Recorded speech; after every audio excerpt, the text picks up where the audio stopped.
Now we're recording. So I'll repeat that question and we'll also pop it into the chat. Please introduce yourselves briefly and talk about your experience in writing and publishing. And I'd like to start with and Joyce and Kristina from Uproot. Sure, thank you. It's great to be here.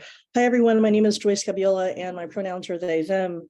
Until recently, I was an editor of Uproot. I am now in sort of an odd space and as an advisor, but I am one of the co-founders of Uproot as well.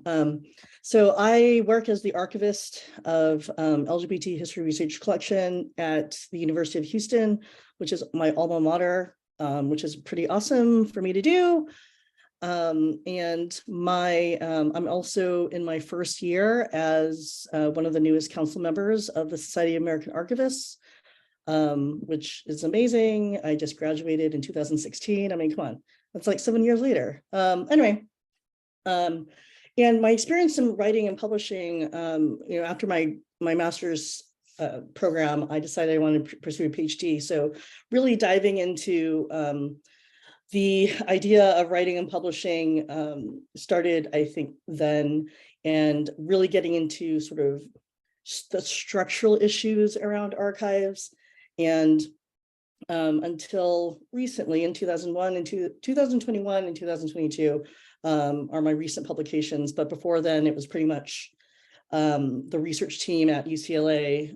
We were, co-writing articles. So these last two pieces have, I feel like some kind of ownership on it, even though the one for American Archivists on community-based archives, the representation is complicated.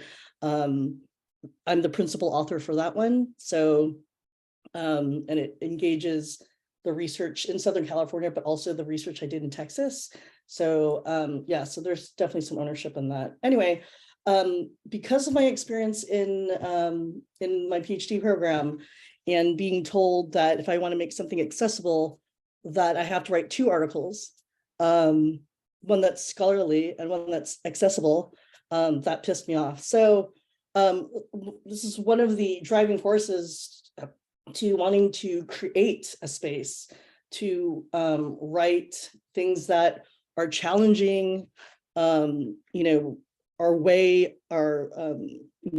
hegemonic ways of writing and publishing, but to do it in community, because that kind of work is scary. And so finding people who are willing to challenge and be vulnerable together was what I was looking for. So yeah, so that's my my experience thus far. Kristina. Thanks, Joyce. Hi, everyone. My name is Kristina. My pronouns are she, hers. And I am a current co-editor at Uproot, which is where Joyce and I are colleagues. I joined the editorial team, oh goodness, was it 2021? During grad school. And I was at the time pursuing my master's in library information science at the University of Arizona. And throughout that first year of grad school, I was really searching for a lot of deep, meaningful community, especially doing grad school during the first couple of years of COVID. So I was really looking for a critical space to kind of plug into, and that's where I found the call from the OG editors, as I tend to call them, Joyce, as well as Sophia Leung and Jorge Lopez McKnight. And they were looking to bring on a couple other editors, specifically students. So I saw that opportunity and I applied for it. I did my undergraduate degree. I earned my undergrad also from University of Arizona in 2013. And that degree was in creative writing. So really as an undergrad, I was really following that, like, oh, I really love to write, but I didn't really know what to do with that. And so I became a teacher, and then I became a librarian, and, you know, all these things happened, but I was always kind of like itching for that writing space to come back in a meaningful way. And so through this editor position, it has really kind of come full circle and is now really present in a way that I'm very much enjoying and excited to discuss today with everybody. Thank you. How about Sharon? Hi, everyone. I'm Sharon Mizota. I use she, her pronouns. I currently work as an independent consultant focusing on inclusive metadata, but I've been working in archives for a little over 10 years, primarily with visual arts collections. And then the way that I kind of come to writing is I've always had a side job or side hustle as a freelance art writer. And that has been for, newspapers, magazines, various outlets as a freelancer.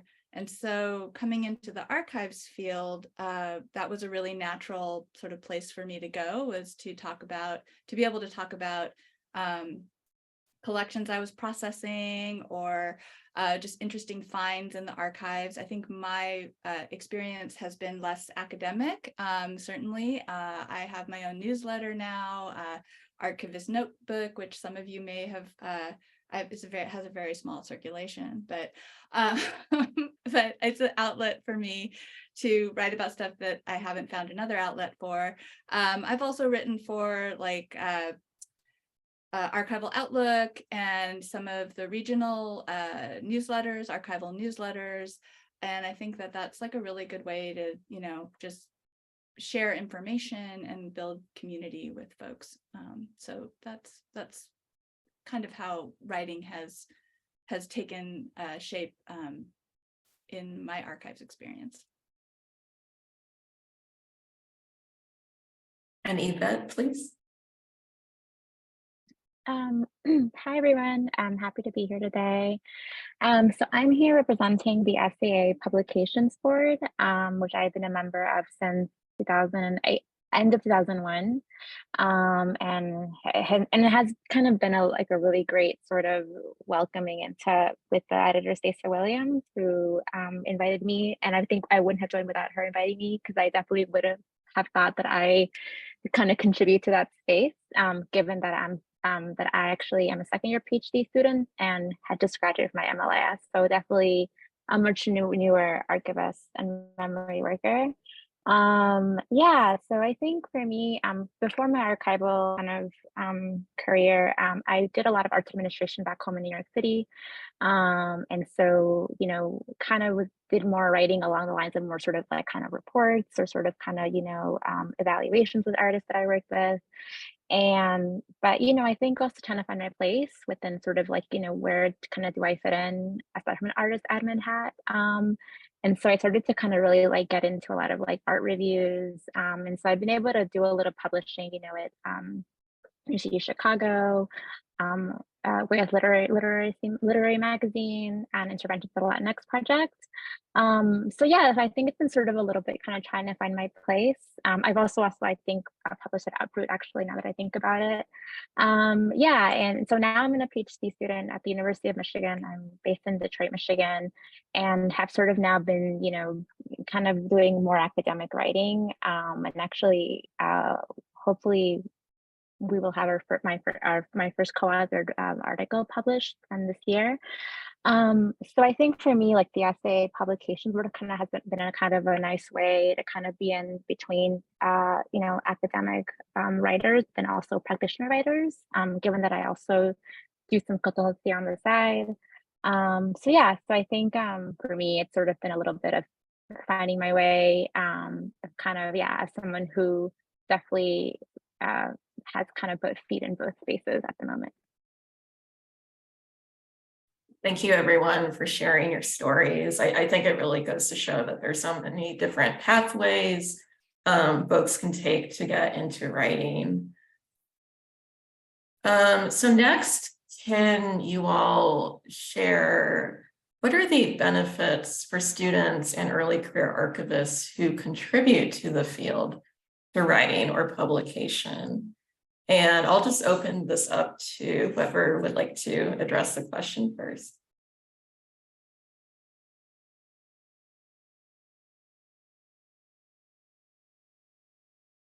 I mean, I can go. I think it's just like getting your voice out there, and it helps people know what you're interested in and what kinds of things you've done. It's a good way to sort of it's a good way to meet people sometimes, you know, like if you put something out and somebody gets in touch with you because they see something that reflects their own experience. It also could lead to like conference presentations, things that really like help you sort of build your presence in the field. I know for me, I'm much more comfortable writing than I am with public speaking, but it has been a way to kind of put something down first and then think about, oh, maybe I should make this into a conference paper, or just a way to build my reputation, frankly, you know, as somebody who's thinking about particular issues.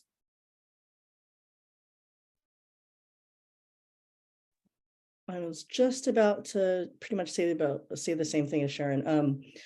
And I'll add that, you know, there are benefits, not so much, there are benefits in addition to the benefits of actually publishing something, there are benefits to the process of writing towards publishing.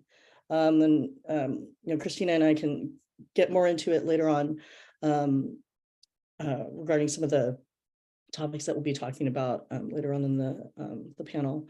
But you know, it's, you know, making those connections and building relationships within the field, but also beyond, you know, are important. We look at writing as a community practice. I mean, a lot of times, and I think Yvette can, you know, vouch for this, sometimes writing is really lonely, and it shouldn't be lonely. You know, I think there are folks who share ideas, and, you know, so we can, in the process of towards publishing, it's good to, you know, find others to create a support system, sort of an create accountability partnerships. And then, you know, you're establishing these relationships, and this is how you move forward through the archival field in other areas. Yeah, thank you, Joyce. Yeah, absolutely. I think for me, one of the most meaningful pieces I wrote was actually an essay, and this was for a literary magazine on my father, who was a musician, and sort of think about memory and music, which is really a big form of, I think, archiving in my community. And the response I got from like other Bolivians or Andean folks, right, like on, you know, on Instagram, or just kind of engaging with the piece, this sort of like non-academic, was so much more meaningful to me, because it was read by the people that I identified with, but then also I think also pushed me to be like, oh, this actually also I feel belongs and should be spoken about in more, you know, like kind of these academic or whatever ways of like kind of talking about archives, right? And so I think like, and much more inspiration definitely, and much more I think of a push to even, as Joyce said, like get the very sometimes like lonely journey of like being a PhD student, or kind of having to navigate those dynamics of kind of what is important, or what's sort of a kind of pushed upon you to write. So yeah, and I wouldn't have gotten that without sort of like, you know, pitching to someone and then it getting accepted, and then kind of going through that journey of the writing it, but then also of sharing it, which I think was really important for me. All of this. And I think especially for students and, you know, early career, if you're kind of coming off the grad school kind of train, in school, the writing process can feel very constrained around assignments, around grading, around meeting particular criteria. around the necessity to cite required readings and things like that. So I think getting beyond that and then really deciding where in the conversation of whatever topics in the field you personally want to step up and step in and bring forth your own perspective can really help to identify your own sense of agency and where you want to kind of infuse your own consensus and analysis around topics that are out here that we're discussing. So I think that's really a beneficial piece. And folks have already mentioned the potential for connecting and relationship building, and I think that's huge. And that can come back in really surprising ways. Like I wrote a little something for Woke and Lib towards the end of my grad program, just about going through grad school during COVID. And I really felt at that moment I needed to write that because I felt like once I graduate, you know, the bubble bursts and then you're in a different place in your life and it just doesn't feel the same. And I had so much that was really coming through. So I was like, I'm going to write this, I'm going to throw it out there while it's hot. And then I just kind of like forgot about it. And the following summer I was at ALA and I was doing the Spectrum Scholarship, you know, cohort meet and greet. And I had a couple of people come up to me and tell me, oh, I read this and it was like really interesting. And I really connected with what you were saying. And I was like, oh, wow, like I didn't expect that. And that was a really just beautiful moment of connection and like also being seen, which I think just feels great when it comes back around and just blesses you in return for having taken that chance. Yeah, and I'd like to, you know, with Kristina talking about her experience, students and early career archivists have like fresh new ideas and perspectives that, you know, archivists who have been in the field for quite a while, right, can learn from. And, you know, let's, you know, the advocacy, I'm pretty sure archivists have been advocating for this, you know, before this, but I think advocating for paid internships really like, you know, got momentum because of students. And there was a master's student at UCLA who published, I think, in JCLIS regarding it. But also, anyway, so, and now we're seeing a little bit more, you know, intentional planning around paid internships. It's not, you know, definitely standard, but it's there. And so, you know, remember that y'all have, y'all are thinking about things that we're not, and they should be out there, you know, if you, of course, you know, feel comfortable enough to share it. But that's the benefit. It's like the benefit is like you can start a, you know, new like new conversations around archiving, and it's pretty awesome. Yeah, that is pretty exciting. And it sounds like there's so many different types of benefits and unexpected relationships that can happen or form. And that goes into our next question, which is more about what's the next step? How do you do this? Can you please explain the process of publishing for either the publication you've represented that you've written for? And I think we all know the question to this, but are students encouraged to submit to your publication as well?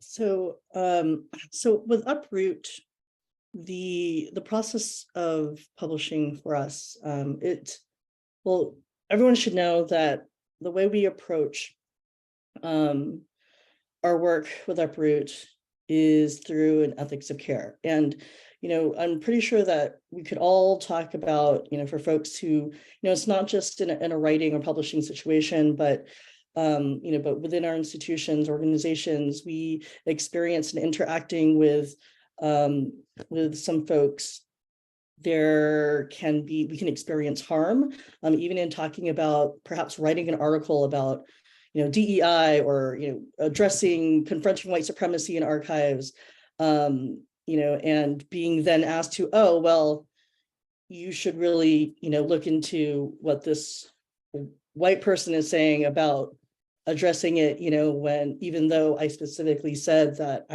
I'm specifically only citing BIPIC folks in this article, right? But it's like, because knowing that folks who are, folks who aren't folks of color might read it, it's an opportunity for them to learn. And so I'm like, let's try to keep this in mind. We don't want to create that space, that publishing space. So we're trying to create a different way of a publishing experience.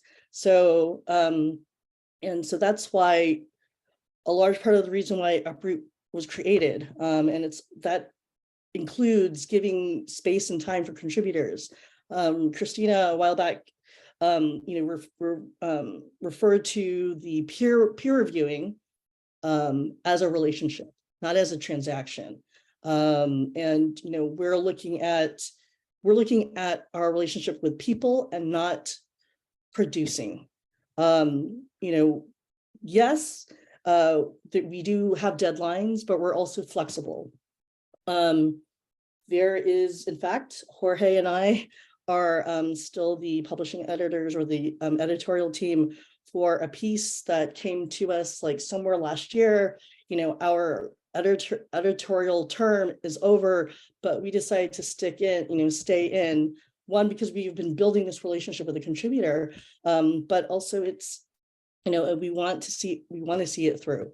And there are other things where with Uproot is that we're being intentional about one of our submission guidelines is to cite BIPSC only. We are giving people permission to cite BIPSC only. How many times are we, folks asked to cite the foundational text? And what we're doing is we're challenging what is a foundational text, and we're doing it together. So it's this, we're giving permission to do it.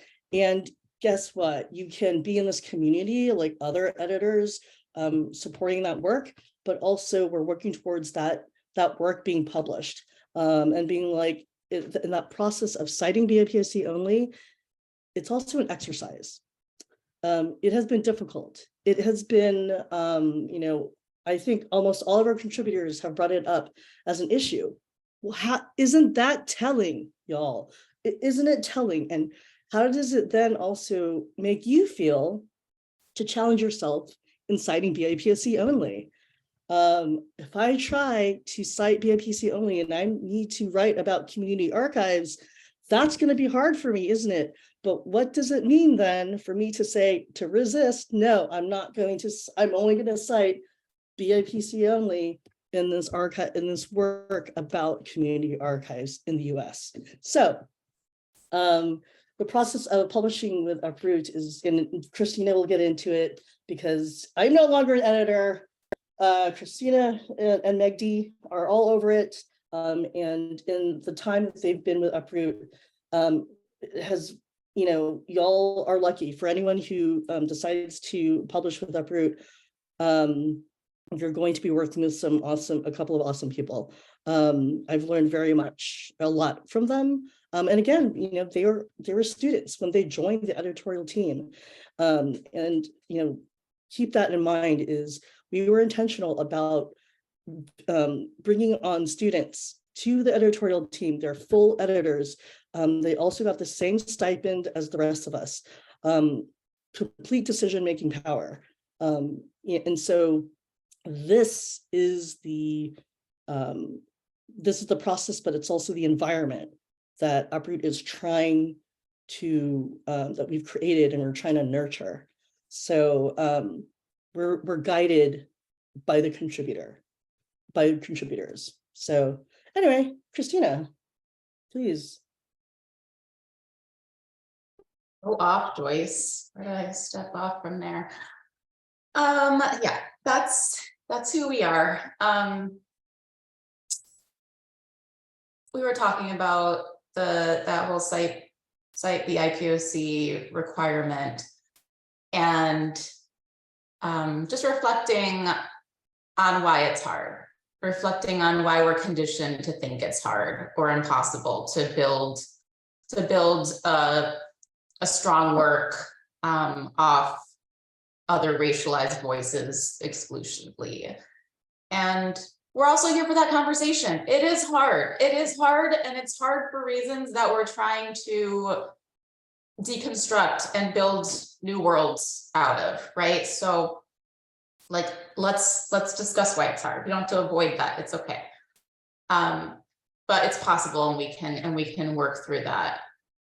I think as well, being on this editorial team has really given us a unique perspective on the peer review process. And now that I am also a reference and instruction librarian for Grand Canyon University here in Arizona, I do a lot of instruction, and I always give a long explanation on peer review, because I just can't stand this like quick definition of like, peer review means that this article was reviewed by experts in the field that are also experts, and they're written by experts, and peer reviewed articles are addressed to experts, and there's all this stuff about experts. But then we expect students to interact with this work and make meaning out of it and draw meaning from it and create meaning from it. But we're in no way really saying that you are the audience for this. It's all about experts to experts. And I just think we really need to deconstruct who and what is given the label of expertise. So I really give a long explanation for peer review, and I don't choose to use the word expert. And I really choose to describe it as a publication process, because I just think that's really important. And I think that makes it a lot more accessible for students to work, to draw meaning from peer-reviewed works for themselves as students in their relation to assignments.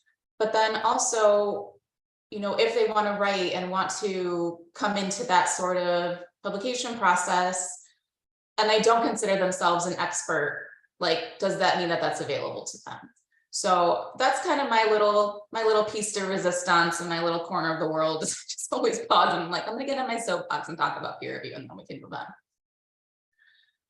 on. But in terms of publishing with us, I think that we try to treat that peer review process as a relationship. We try to make it really open. And if you are open to having an open peer review process, we found that in the past it's been very collaborative. There's a lot of mutual support. Folks have felt very in care in that process in our publication. So we appreciate that. And then also for the site BIPOC requirement, we do ask for that, but we also don't ask that your work is like super citation heavy. Like if you want to just come forward and give your own narrative perspective on something, then we're here for that. We also just published in November a series of essays from folks who were part of the Uyghur Community Study, and it was all about bell hooks. So it was like just deep dive on one author. And that was a really beautiful offering as well. So there's a lot of different ways that you can choose to work with us and choose to cite. And we are very interested in what you have to say.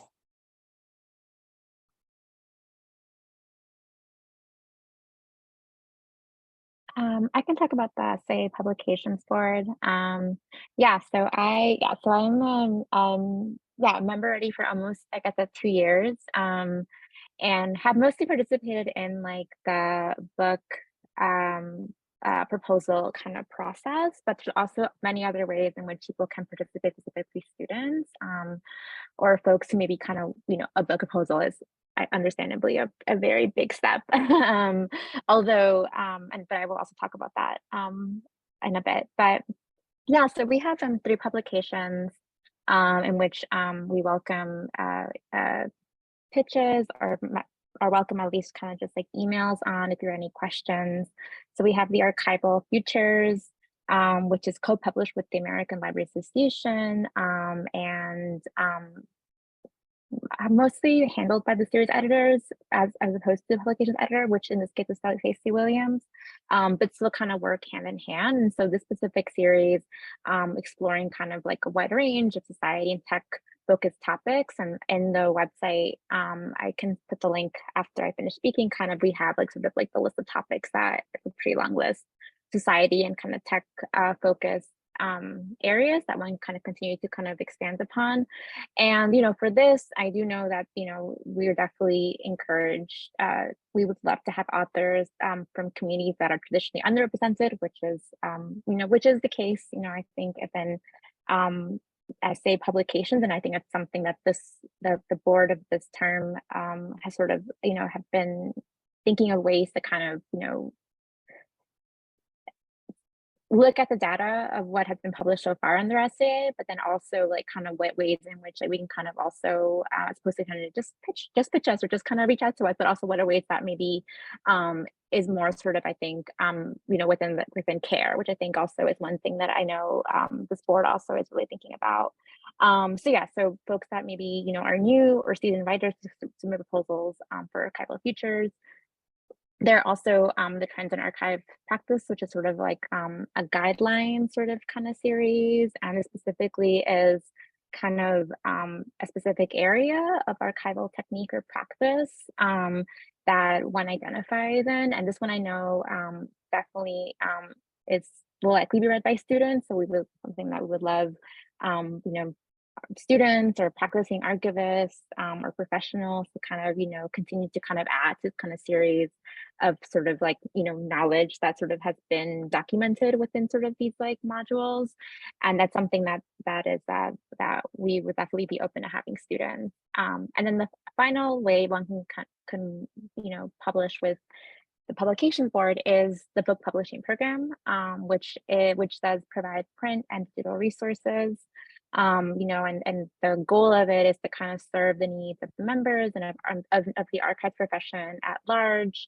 You know, definitely also fill in the gaps of that, you know, that are a lot within our profession, right? Rather than duplicating existing resources or existing voices who kind of write about said topics, which also is, I think, a problem in our field. And, you know, and I think also kind of like welcoming new voices, but as well voices also like kind of like throughout like kind of one's professional trajectory as an archivist. And so, yeah, and so I think like for all of those, so there's sort of various ways to kind of get involved. From my time so far at the Essay Publications Board, I've been involved particularly with sort of a survey data gathering project, and kind of how this fits into maybe I think the direction that the Essay Publication Board is going, is kind of really understanding, you know, who has written for, you know, under essay publications, you know, who has written, have been people that have written about their lived experiences, have been mostly, you know, folks that are affiliated to institutions, have been mostly folks that are, you know, what kind of like the definition of career, early career, mid-career, late career, and also how might that be also leaving a lot of people out, which we're finding is like likely the case. So I think like, you know, there's sort of these also projects happening aside from sort of, you know, these ongoing editorial projects that, you know, for us, we really hope will also kind of like really kind of help us kind of set forth also new ways to kind of be able to work with various writers, and whatever kind of way in their professional or non-professional kind of, you know, trajectory as a memory worker and archive worker exists. But yeah, but I will put the links up just so folks can look at those links and shortly. I'll just add briefly a perspective. So I don't work as an editor. I'm not a decision maker for any publication or publication board. My newsletter is my newsletter, but I have written for some of the section newsletters and for like the Society of California Archivists newsletter. And I just want to note that it doesn't have to be like a serious process. It can be very simple and straightforward, where you just contact the editor. You don't have to have written your piece already. You can write up a very short pitch, like a paragraph of, a summary of what you want to write about, send it off to them. If it fits within their editorial priorities, they'll get back to you. A lot of these like smaller newsletters, they are always looking for content, right? And they always want updates from members of the sections or members of their society. So I just want to encourage you to, if you're feeling daunted by a more in-depth like academic project, maybe float out a personal essay, about it, or a simple news announcement about what, related to the topic that you might be wanting to investigate in more depth. And, just send it off as a short introduction and summary of what you want to write about. And that's it, right? So it doesn't have to be a heavy lift right up front. And then once you kind of have that relationship with the editor and they say, yes, we want your content, then you can start really digging in and drafting something. So I think there's just, I just want to, emphasize that there's lots of different points of entry in terms of getting published, and the nuts and bolts of it don't have to be, all about citation. And not that we love citation. We're all librarians and archivists. That's nothing against like citing your sources, but if you just are looking for a way to like kind of quickly get started with writing and publishing, maybe something smaller and more modest, and you don't have to have a huge body of research to get something out there. And some of you talked about the support and resources that are available at your different writing outlets, but what are some other resources that you've found helpful in the writing process?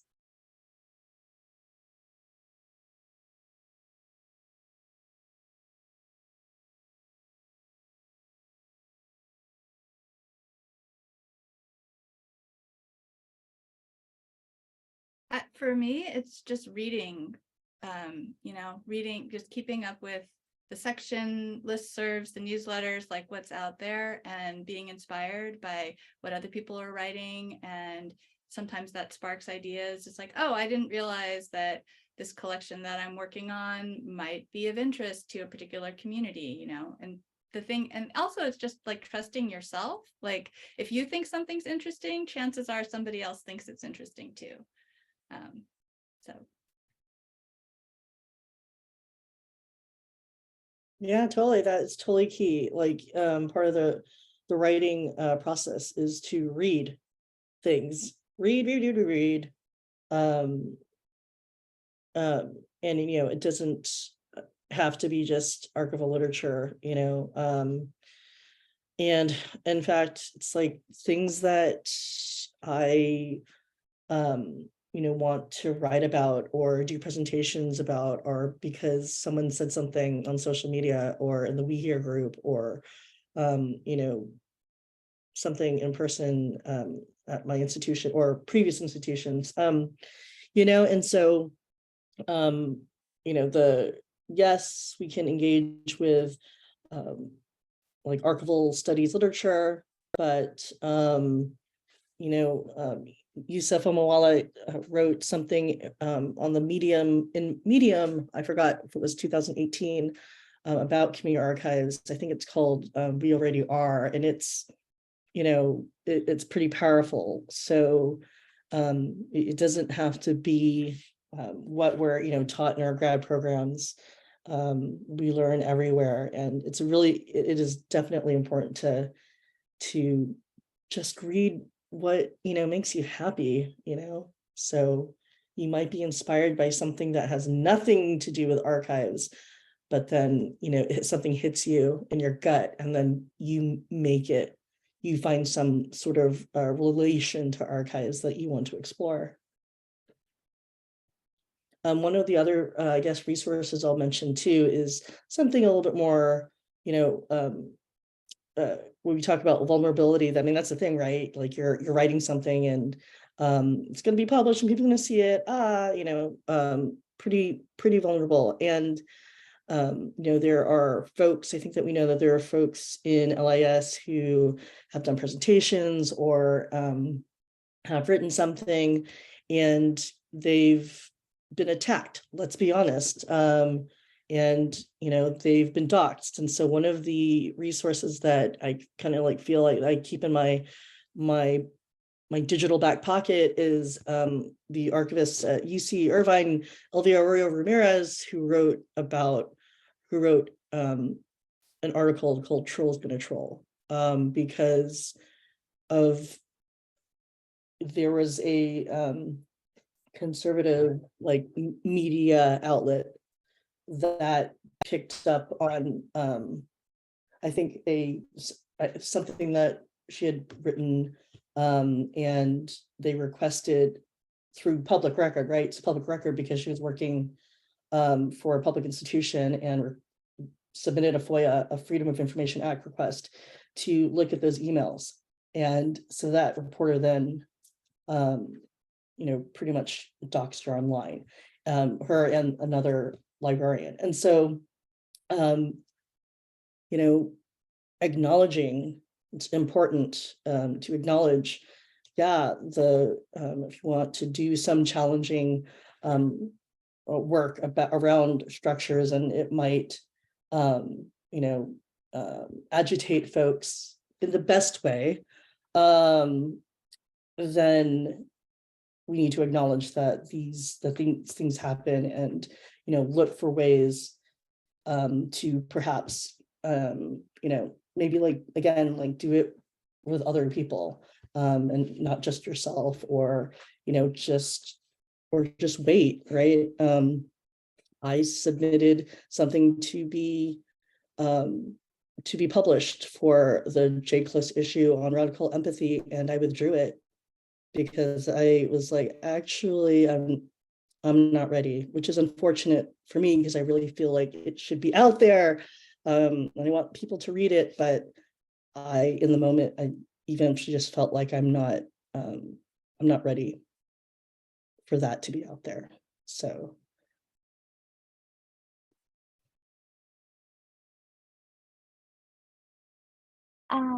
Yeah, I think for me, I think kind of the essay publication could have been sort of like this first archival specific writing space, aside from maybe writing with friends that are other kind of PhD programs in info science from other schools, but also been amazing kind of safe writing spaces for me. But I think for me, I think in terms of maybe more practical hands-on kind of tools, actually probably have found them outside of archival science. I think also because of my professional background, also kind of leaning a little bit towards kind of art criticism, and kind of also kind of folks that are doing journalism. And so actually one thing I'd say is mentorship has been something that's been really wonderful for me. There is actually a program called the Latinas in Journalism Mentorship Program, and I'm sure there's also and actually found out there's actually one also with Forge Fellowship for Indigenous art critics that kind of want to also do more work around art criticism, which is so needed in terms of having more Indigenous voices. So I feel if you're also open to other, this also can be, obviously you can write about archives also in non-archives, obviously, but if you're open to kind of stepping out of maybe archives or outlets, I feel kind of looking into kind of those spaces also, and there's tons for also many other groups. I really would welcome that. So when I actually did my first art review, someone in the Latinas in Journalism program actually looked over my pitch and gave me a lot of good feedback, just because I've never done a cold pitch before, and was really just really wonderful, because she had a lot more experience than me, and so I definitely I definitely kind of also say to be see who else who is kind of doing some work that you're really interested in. Are there already spaces already cultivated, that can support kind of maybe structure a fellowship, or maybe more of a mentorship kind of this one. It's something I'd recommend.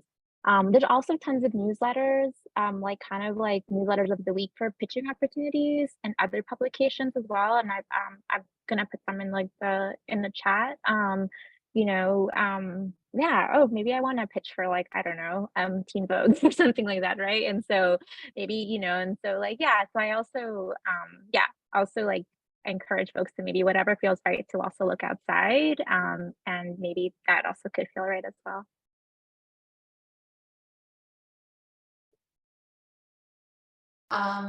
Something that I find helpful as far as we were talking about reading.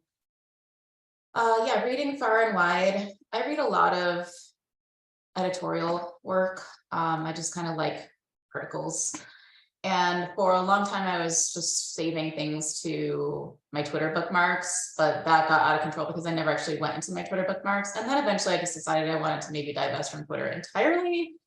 So I got back on the Pocket app, which I love. I'm going to drop the link here in the chat. And you can get an app on your phone, you can get a plugin on your computer, and then it's like you open a web page, you just drop it in your Pocket, and then I can open my Pocket, and then there's all the articles that I've saved. And that's nice because I have a slow day at the reference desk. I can just open my Pocket and be like, oh, let me read this one article that I have tagged on whatever. And that's kind of a way that I can just keep my brain interested and like on my fingertips. I have like a ton of content that's really interesting to me, and that just keeps me thinking. So that's one really good tool that I've enjoyed.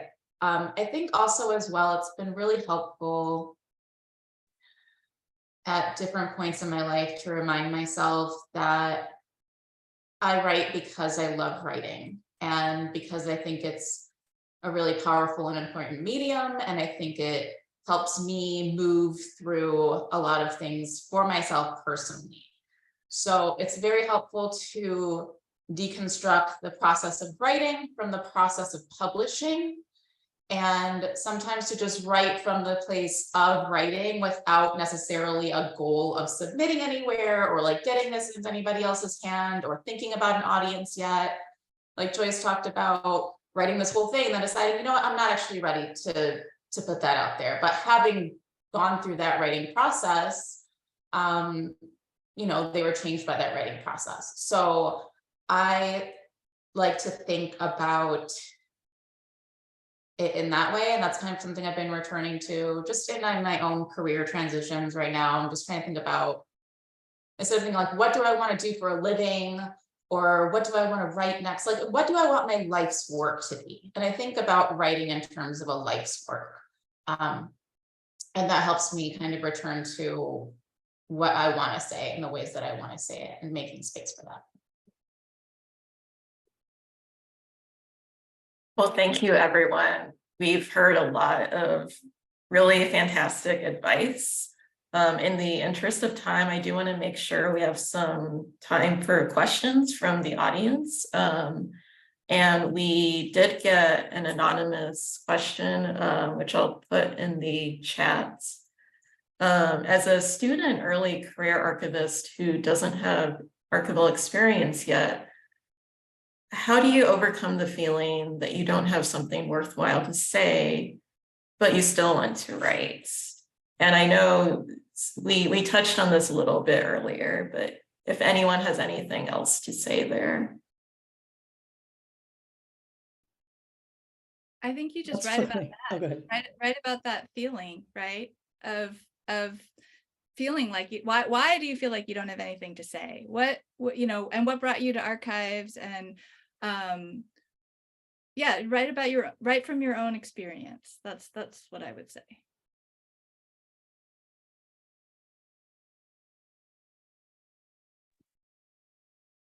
I totally agree with Sharon.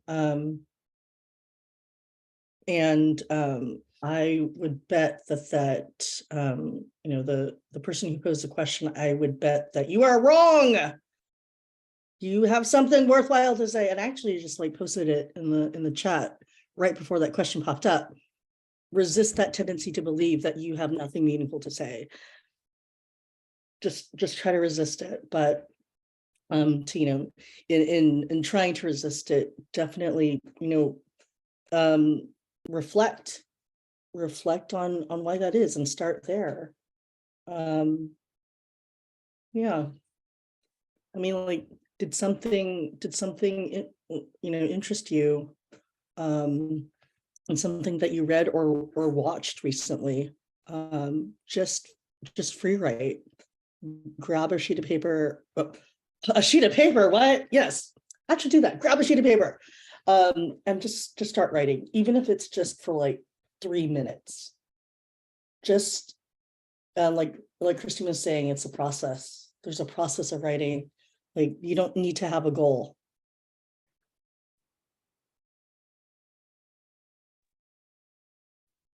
Does anyone have any tips for people who have writing proposals accepted but are new to writing or haven't written in a long time? For example, trying to motivate to write by deadlines.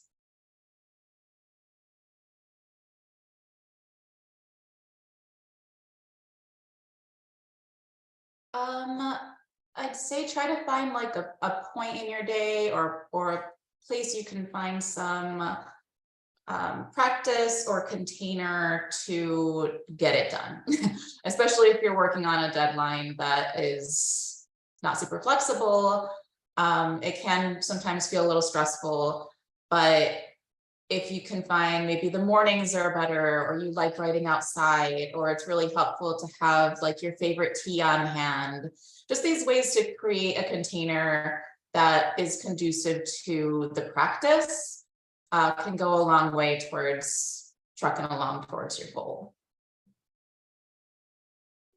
Yeah, I'm gonna echo, I think, what Joyce also said right now in the chat. Yeah, like find someone to work with. I actually also have a deadline in 3 weeks, and my friend is in another sort of creative kind of like, kind of process and not writing, but we're kind of having these standing meetings where we just kind of, I'll be writing or he'll come on, etc. And so kind of having some sort of a light of accountability, but someone you trust, and I think that's a really great way to kind of get into it, because I've definitely been in a situation where it's like 3 days before it's due and it's like the worst. Which so I definitely don't want to put myself to do that. So yeah, like kind of spreading it out, knowing also, right, kind of I think what Kristina just said, like optimal writing times. I will assure you that's also really great to know, because sometimes words to write in the evening, at least for me, is horrible. I'm a morning person, and that's when I'm able to kind of get the words out there and just think clear. So yeah, I think knowing optimal times, and then if possible, finding someone who's also kind of working on something and work together.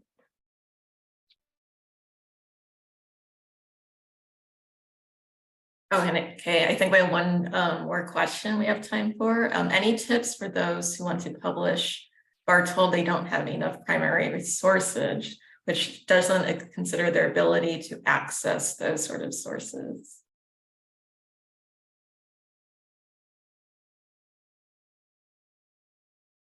I'll respond to that, and also the question about African American vernacular English, which I saw a little while ago.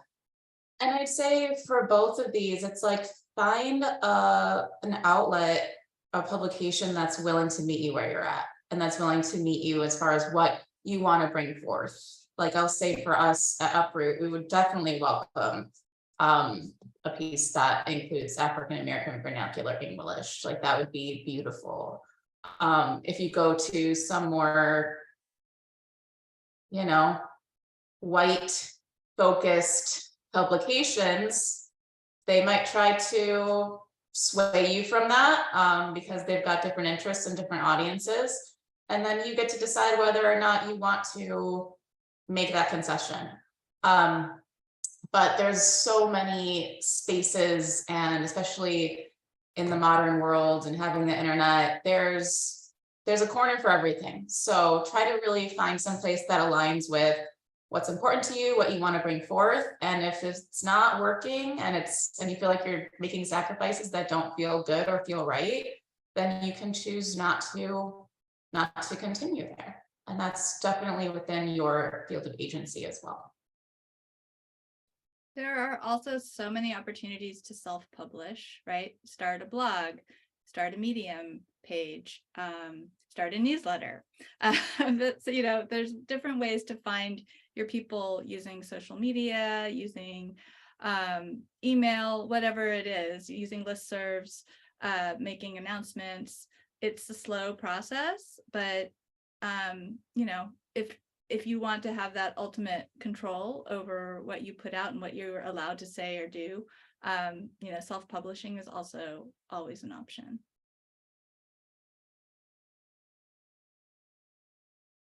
Well, we are at time. I want to give a big thank you to our speakers here today. I wish we could have kept talking. I'll be thinking so much about what you all have said for the next few days and onwards. So again, thank you so much to Joyce, Sharon, Yvette, and Kristina for sharing your perspectives. And thank you to everyone who chose to spend part of their Monday with our SAA section today. Thank you all. The recording will be going up on the SAA YouTube channel, and we'll send that out through the section emails and social media. So thank you again, and I hope everyone has a great rest of your day.